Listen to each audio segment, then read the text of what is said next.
بسم الله الرحمن الرحيم. الحمد لله رب العالمين، والصلاة والسلام على نبينا محمد وعلى آله وصحبه أجمعين.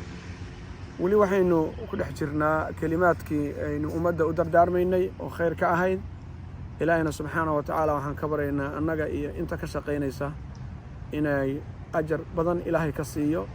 ووعي قلنتاس يوناقاس أمد أيوسو قد بنيان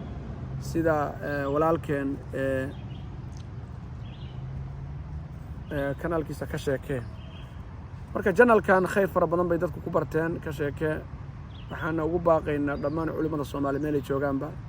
inay la shaqeeyaan oo u soo mariyaan khayrka iyo wanaagga ummadda si ay uga faa'iideystaan. maanta waxaynu kelmad ka dhahaynaa fadlu ayaam ashri dhil hijj, acmaasha la qabanayo oo soo aroodhay waaridka nabigeena calayhi salaatu wasalaam fadligeeda markuu ka hadlayay 10 bari oo ay ciid ku dhex jidho oo mataqaana barakada badan. xadiiska Bukhariga warinaya wuxuu ahaa ibn Abbas ma min ayaamin al-amal salih fiha ahabbu ila Allah min hadhihi al-ayam. majid maalma amalka wanaagsan looga jeclaan badan yahay ilaahay xaqiisa maalmahaas ana ayaam ashri dhil hijj. su'aal bay weydiiyeen wala jihad fi sabilillah bay dhahan qaala wixii wala jihad fi sabilillah la jidka sadii loo jaada xataa إلا رجل خرج بنفسه وماله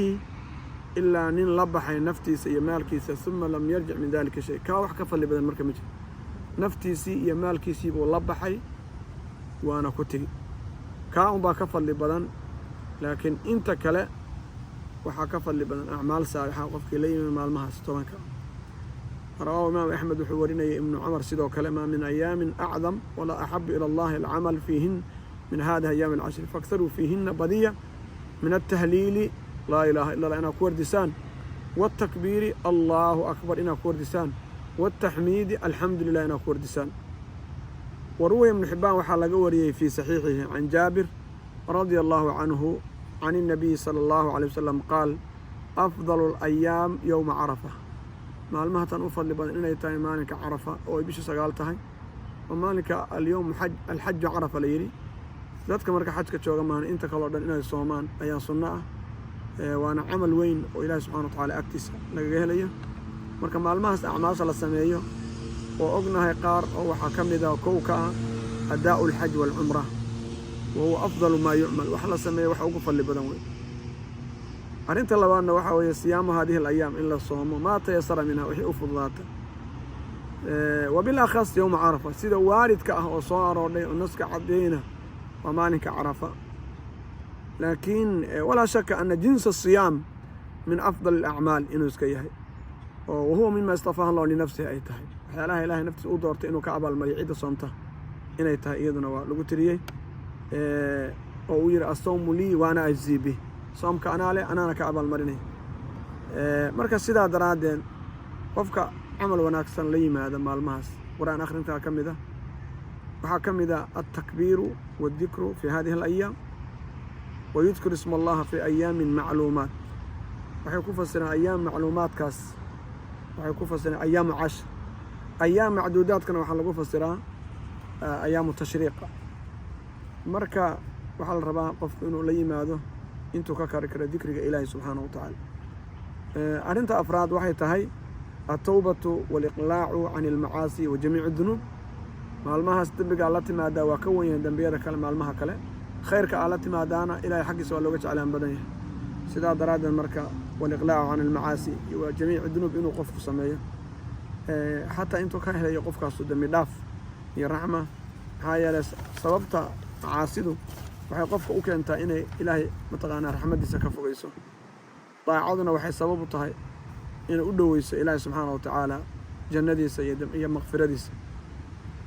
حديث باترين أبو هريرة ورنيه إن الله يغار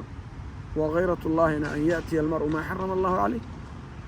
إلهي ومسيرا أمواكحهم هذا إلهي مسير كسنو حنقنيه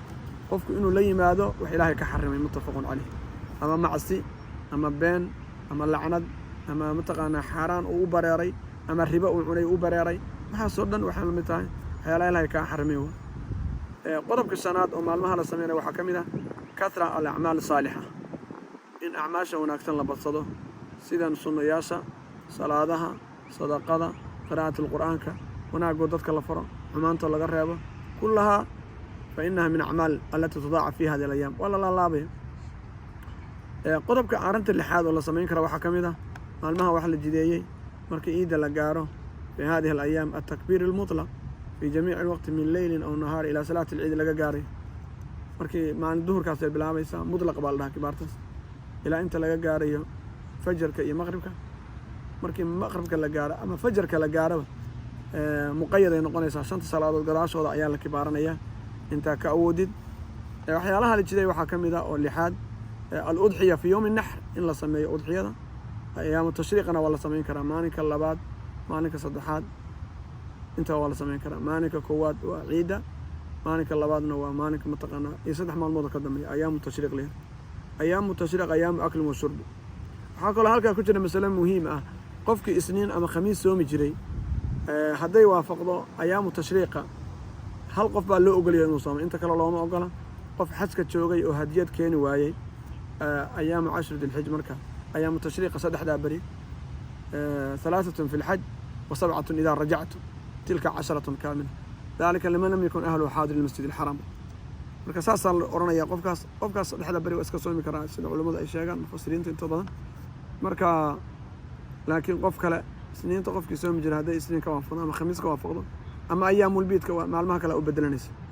ka maalmaha lama ogola waa ciid ayaamu akli wa shurb baaliyeen arinta sideedaad waxay tahay qofku udxiyadaas inuu qof kale inuu udxiyeysto cidiyihiisa timihiisa inuusan jarin sida sunnada ay tahay falaa yaakhud min shacri walaa min atfaari xataa yudaxi إلهنا القرآن كاتوكلا ولا تحلقوا رؤوسكم حتى يبلغ هدي محله وهذا النهي ظاهره أنه يخص صاحب الأضحية ولا يعم الزوجة ولا الأولاد إلا إذا كان لأحد أضحية تخصه مركز عند وحقوق خاصة حاسك إيكم مجرا عيالك وغيرك مسؤولك منك وضع عن بس بالله هلا يوم أيضا حيك الله كان ليس أيضا هدية دتك ودي قرب كسجالات سجن وحوي على المسلم الحرص على أداء صلاة العيد صلاة العيد إنه لكود دال سوق جدا لها خطبة كفائدة السجادة ومعرفة الحكمة من شرعية هذا العيد وإنه يوم شكر وعمل بر معنى وشكر إنه يتهاي سلاس أكل لي ماذا وحكى الله أيضا التمناد قرب كتمنادة بعدما مر بنا ينبغي لكل مسلم ومسلم أن يشتغل هذه الأيام بطاعة الله وذكره وشكره معلومها إنه يسكن مسؤول إلهي دا عديسة شكر جيسة والقيام بالواجبات واجبات كانوا لي ماذا والابتعاد عن المنهيات إنه كف قاعد وحيالها منهجة واستغلال هذه المواصم إنه وحيالها سودان متقنا كفى إيدسته والتعرض لنفحات الله ليحوز على رضوان مولاه والله الموفق إنه متقنا كود داله نفحاتك إلهي إذا مدافك إلهي إنه إلهي سبحانه وتعالى حرينيه وقدره أيام التشريق سلاس وكل أيضنا dadka inta badan dabaal iyo tanazuhaad iyo fasaxiyo iyo bay galaan laakiin waxa la rabaa inay taacaad iyo quraan akhris badan iyo masaadka fariistaan iyo mataqaana